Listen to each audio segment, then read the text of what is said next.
Ayan, oh, tingnan nyo, oh. Ganda talaga pag ganyan may alaga, ano, ganyan. Diba? May ibibinta o kakatayin. Oh, kakatayin yan, mga katayin. Diba? Ay, ang linis. Yan talaga yan. Kailangan mag-aalaga ka ng ganyan. Kailangan malinis. Malinis yung pinaglalagyan nila.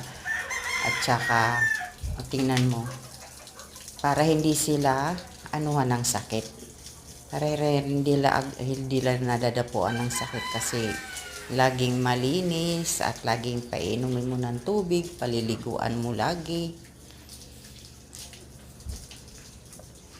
Yan, di ba?